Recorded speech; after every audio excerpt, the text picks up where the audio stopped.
Welcome to the Ultimate MetaSounds Reference Guide, Wave Shaper. In this video, we'll be taking a look at the Wave Shaper node and discussing its functionality. This node takes a predefined function and applies it to our audio input to essentially add distortion to the signal. This can make the signal sound fuzzy depending on the inputs applied. In terms of those inputs, we have four to control. First is our amount. This defines how much wave shaping is applied to the original signal. Our bias is the amount of DC offset to apply before shaping. Next, we have our output gain. This is gain applied to the signal after it has been processed.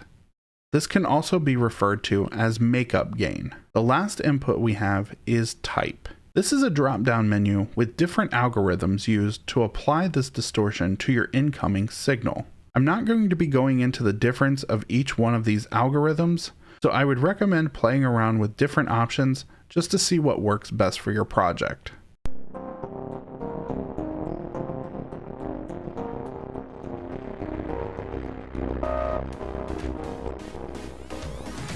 To see the full list of videos in this reference guide, click the link to the playlist in the description below.